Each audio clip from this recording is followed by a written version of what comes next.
afternoon. Welcome to Your Stocks. I'm Reema Tendulkar. With me is Nigel D'Souza. This is Your Stocks Ladies Special. And what a day, for all the lovely ladies. Sensex hits its all-time high earlier in the day. From those levels, we've come off close to about 100 points plus on the Nifty. On the Sensex, Nifty as well has come off a bit from the morning highs, but the action continues in the mid-cap space. So more than 1% gain seen on the mid-cap index. And as we speak, some numbers flowing in from Sundaram Fasteners. Prima facie, just on the bottom line growth, looks quite strong, 35 crore versus about 25 crore. Hi, Nigel. Hi, Reema. It's a very good day actually for the markets because no one was really anticipating this a couple of months ago, and then they really come to the party. So good going for the markets. Currently just holding up, but maybe some kind of consolidation in the near term, given that we have had such a bit of a runaway rally. But let's go across to our guests. Our two guests who are joining us today are Hemant Rustagi as well as Rajesh Agarwal. Hemant will deal with our PF queries, while Rajesh will take care of our stock queries. Thanks, gentlemen, for joining in. And I do think that we have our first caller who's standing by. Durga Chatterjee calls us from Jamshedpur. Hi, Durga. Hi. Hi, Durga. What's your query? Well, yeah, my query is I have to invest 50,000 in this financial year to save on tax. I don't have any investments or even insurance. I have medical claim though. So what investment should I preferably choose? All right, Durga, I'll just put that across to Hemant. Hemant, what do you advise? 50,000 is what she's looking to invest in this fiscal. Well, I think since you did address the issue of insurance, let me begin with addressing that first. I believe that for every investor it's very important to take care of the risk management. And when we talk about risk management, we're primarily talking about life insurance cover and health insurance cover. So everyone must have adequate life insurance cover. And also I think it's equally important to choose the right option. That's why if someone is looking for pure risk cover, I think the term plan is the best because one, the premium is very low, and the second, you get higher risk cover through a term plan. But I think the important thing to remember here is that the tax benefit that come with the insurance, that premium that you pay, should be incidental and not the sole reason for buying insurance. So you must buy insurance policy if you don't have one, because the key factor here is that anyone who is an earning member in the family must be adequately insured. So you can look at insurance. I mean, as far as the investment options are concerned for saving tax under Section 80C, on the debt side, I think one of the best options is a Public Provident Fund, PPF account. Currently, it offers a return of around 8.7. One can invest up to 1 lakh, but since you intend to invest 50,000, you can consider that.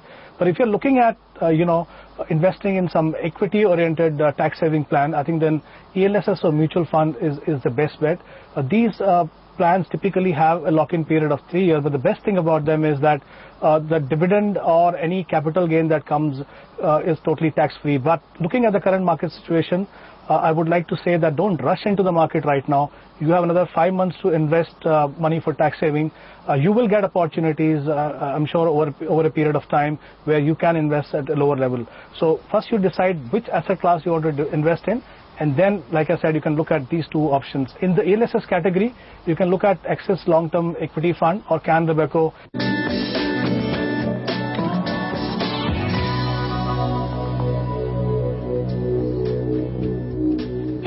Welcome back. The gains are getting bigger in the mid-cap space, so now the index is up 1.25%.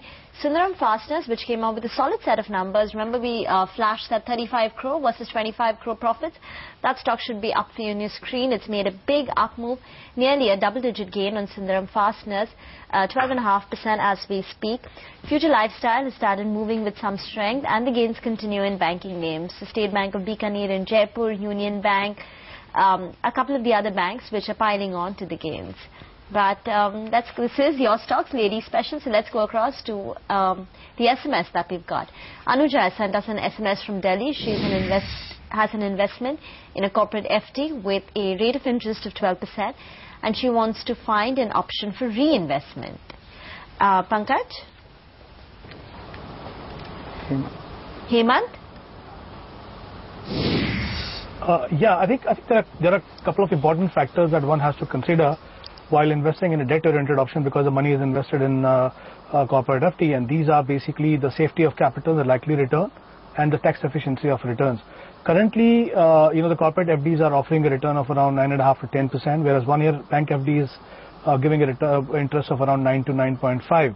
But and of course, we all know that there are attendant risk of investing in corporate FD.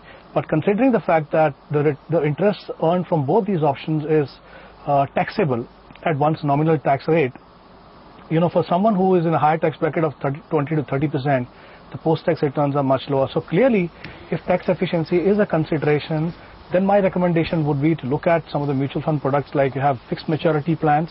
The fixed maturity plans are akin to fixed deposits, but they are more tax efficient as the long-term capital gain is only at 10%. Currently, if she can invest for around 18 months, FMP, I think that will be really good, because one, she can expect good return.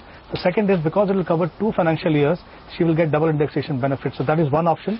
The second option for the similar time horizon of 18 months or so is a short-term income fund or income fund which are following accrual strategy. Some of the funds in this category that can be considered are UTI short-term and Birla short-term opportunities. But if the intent is to invest for longer term, then of course tax-free bonds which are there.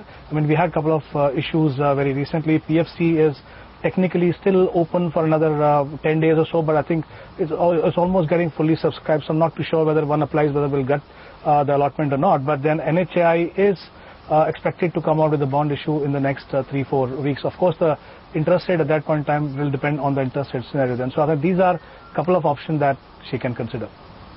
All right, so that's really the word coming in with regard to your investments. But Rima was focusing on the mid-cap index, and a couple of these stocks are really running away at this point of time. So BF Utilities should come up for you. That stock is nearly 80% up in this week itself after Varinder really broke that story. So that one should come up for you. That one's running away. A few of these banks as well. Bank of India is up and about. OBC is running away as well. PFC is seeing some bit of pressure.